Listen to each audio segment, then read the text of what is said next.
ఆరు సూర్య శ్రోతలకి స్వాగతం అండి. మనం ఉమా సహస్రంలో ప్రథమ శతకంలో తృతీయ స్తవకానికి వచ్చాం. ఇందులో పరమపురుషునికి శక్తికి కూడా శరీరాలు ఉన్నాయా లేవా అనే విషయం మీద భిన్న భిన్న అభిప్రాయ భేదాలు వచ్చాయట. అయితే ఆ అభిప్రాయ భేదాలు చెబుతూ ఇరువురు కూడా లీలా శరీరధారులు. ఇదంతా కూడా వాళ్ళకు ఒక ఆకారం మనం కల్పిస్తున్నాం కదండి భగవంతుడికి. అందుకని ఒక శరీరధారులుగా వాళ్ళు కల్పించటం కూడా ఒక లీల. దానిని ప్రతిపాదించి కవి తాత్వికముగా వారి స్థుతి గావించుట, వారిని స్థుతించటం అనేది మనం ఇందులో చూస్తాం. ఇది వచ్చేటప్పటికి మనకి తను మధ్యావృత్తం అంటే సన్నని నడుము కలిగినటువంటి ఒక స్త్రీ అనేటువంటిది ఈ ఛందస్సుకి. ఇందులో 4 పదాలైతే పదానికి 6 అక్షరాలు ఉండేలాగా 24 అక్షరాలు ఉంటాయి ఈ ఛందస్సులో శ్లోకానికి. సో ఇది కొంచెం సరళమైందేనండి, మనం కొంత తేలికగానే అర్థమవుతుంది. అమ్మవారి గురించి మనకి ఈ పరమేశ్వరుడు గురించి చెప్పడం కాబట్టి. శుభ్రస్మితలేశో మాతుర్మరుతాం నః అంతస్తిమిరాణాం అంతం విదధాతు. శుభ్రస్మితలేశః మాతుః మరుతాం నః అంతస్తిమిరాణాం అంతం విదధాతు. విదధాతు అంటే కరోతు, కుర్యాత్ అనేటువంటిది. దేవతల తల్లి అయినటువంటి సచీదేవి తెల్లని చిరునవ్వు మా మనస్సులోని అజ్ఞానములను నశింపచేయుగాక అని మీరు గణపతిని కోరుతున్నారు. అంటే సచీదేవి తల్లి అంటే దేవతలకి తండ్రి ఇంద్రుడు, ఆయన పరమేశ్వరుడే. అందువల్ల ఇంద్రశక్తి అయినటువంటి సచీదేవి ఈశ్వరి అగుచున్నది. ఈమెను ఇంద్రాణి అని కూడా చెప్తారు అని తెలియజేస్తున్నారు. ఆద్యౌ భువనానాం మాతా పితరౌ తౌ దేవాసురమర్త్యౌర్వంద్యా నింద్యౌ. అంటే ఆద్యౌ భువనానాం మాతా పితరౌ తౌ దేవాసుర మర్త్యైః వంద్యౌ అవినింద్యౌ అని. అవినింద్యౌ అది మనకి ఇక్కడ వంద్యా వవినింద్యౌ అని శ్లోకంలో మనకి కలిపి చదువుకున్నాం. అంటే ఆ శచి ఇంద్రుడు వీళ్ళిద్దరూ కూడా ఆది దంపతులు. వారు లోకములకు తల్లిదండ్రులు. వారు దేవతల చేత, రాక్షసుల చేత, మానవుల చేత కూడా స్తుతింపదగినటువంటి వాళ్ళు. స్వయముగా వారు జగద్వ్యాపారమందు అంటే ఈ జగత్తుని నడిపించటంలో నియుక్తులైనటువంటి వారు. నియుక్తుల అంటే అలా ఉన్నప్పటికీ ఆ వ్యాపార దోషాలు వారికి అంటవు. అది మనం భగవద్గీతలో కూడా చెప్పుకున్నాము. అందుకని వాళ్ళు నిర్దోషులు అని చెప్తున్నారు. అలాగే బ్రూతే పృథగే కస్తౌ విగ్రహవంతౌ ఆహైక శరీరం ద్వంద్వం కవిరన్యః. ఇప్పుడు ఒక్కొక్క కవి యొక్క వాళ్ళ యొక్క మేధ ఏం చెప్తుందండి అంటే బ్రూతే పృథక్ ఏకః తౌ విగ్రహవంతౌ ఆహ ఏక శరీరం ద్వంద్వం కవిః అన్యః అని. అంటే ఒకే దేహము ఉన్నటువంటి జంట అని చెప్పడంతో లోకంలో అర్ధనారీశ్వర వ్యవహారం కలిగినది. అంటే అర్ధనారీశ్వరులు అనేటప్పటికీ ఒకే శరీరంలో ఉన్న వాళ్ళకి వస్తుంది మనకి లోకంలో తెలుసు అని చెప్తున్నారు. అంటూ ఈశ్వరికి వామభాగము ఈశ్వరునకు దక్షిణ భాగము.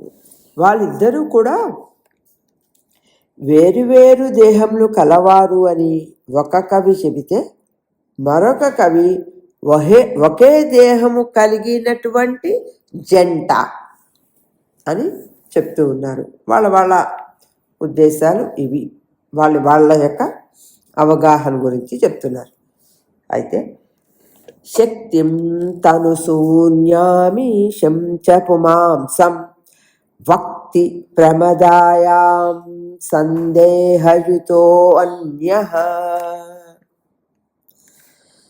శక్తిం తను శూన్యాం ఈశం చ పుమాంసం వక్తి ప్రమదాయాం సందేహయుతః అన్యః.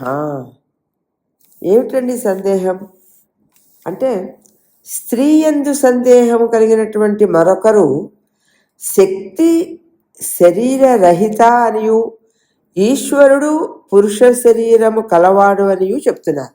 అంటే ఏంటండి, ఈశ్వర శక్తియే అమ్మవారు అయితే ఈశ్వరుడిలో శక్తి కలిసి ఉంది అంటే శక్తికి విడిగా ఆ శరీరం లేదు కదా అనేటువంటిది కొందరు భావన.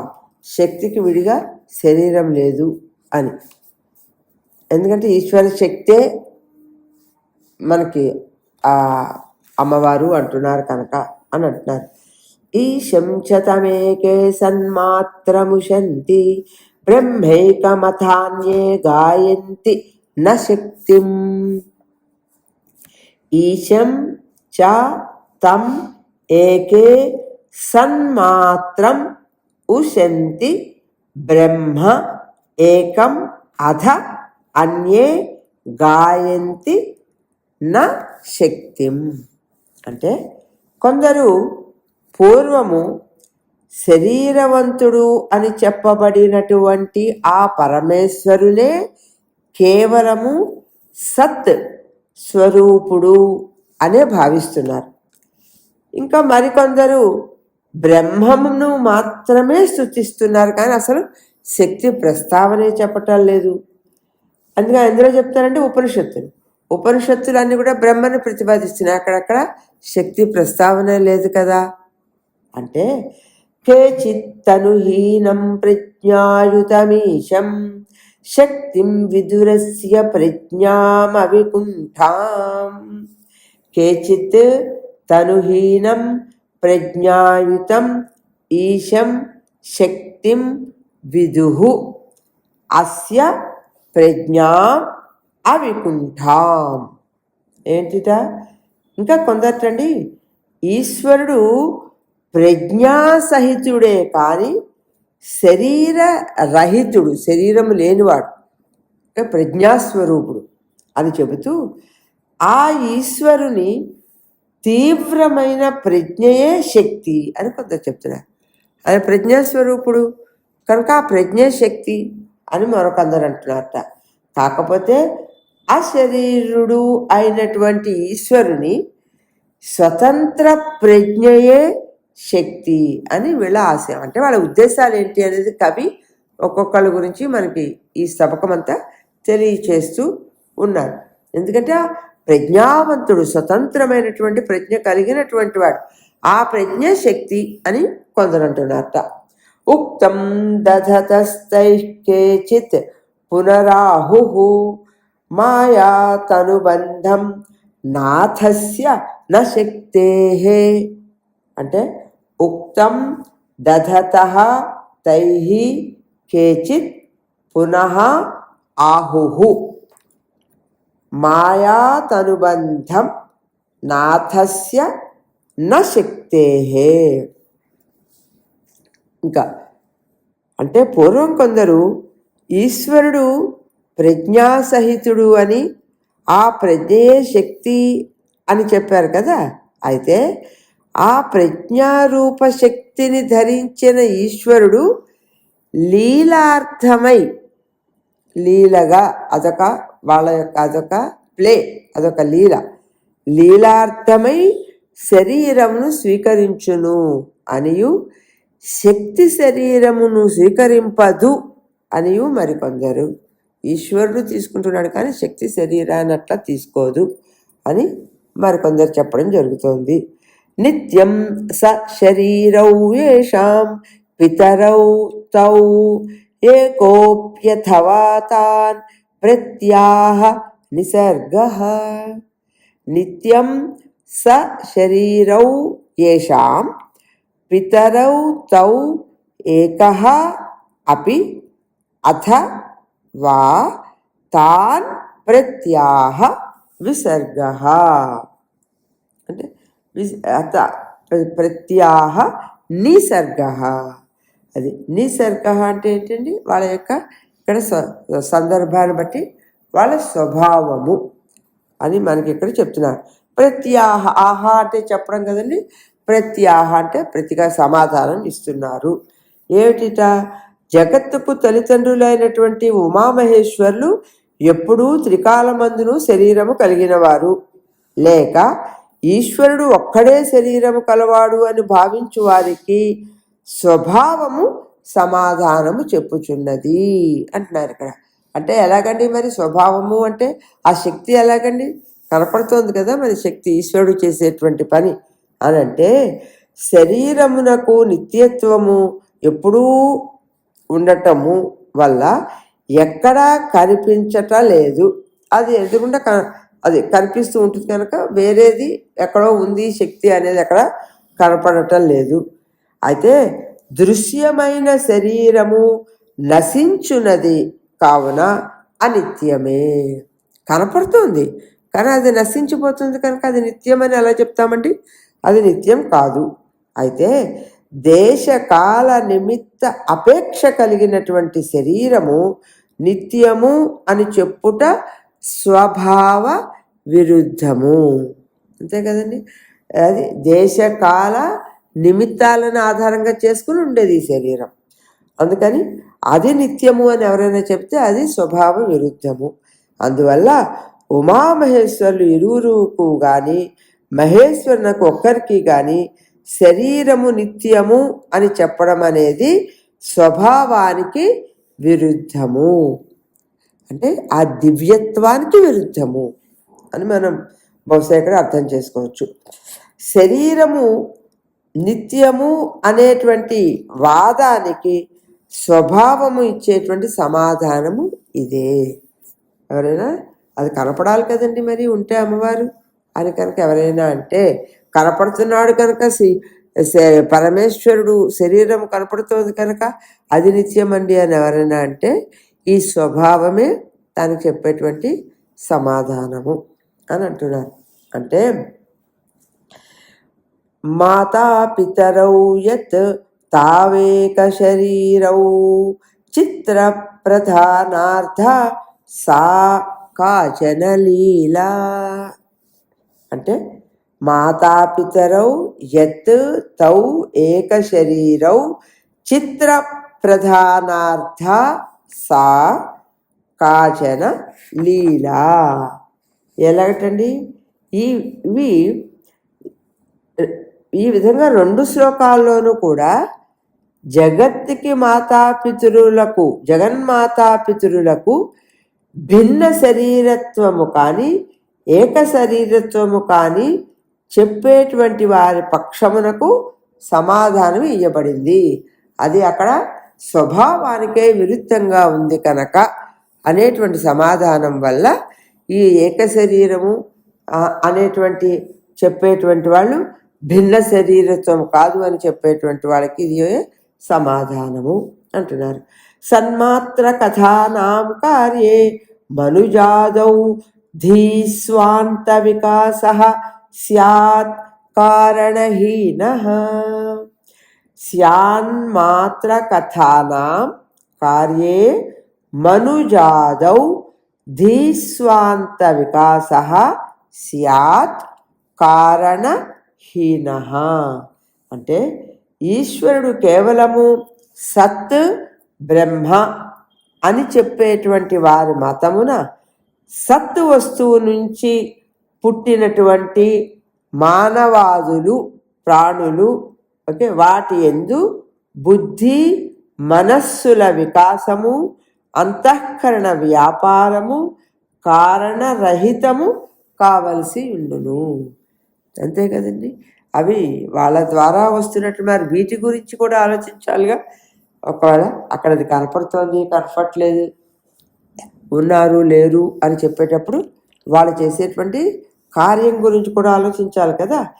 కారణము లేకుండా కార్య ఉత్పత్తి అసంభవం.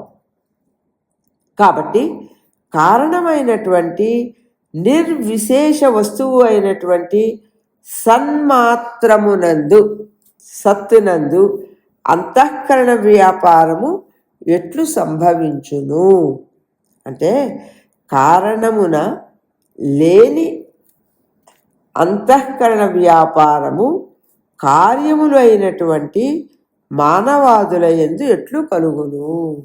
మానవుడు అనేటువంటి ఒక శరీరధారి ఉన్నాడు అంటే ఆయన ముందు ఆయన దేనికి వచ్చాడండి? కార్యం కదా, కార్యం చేయడానికి వచ్చాడు.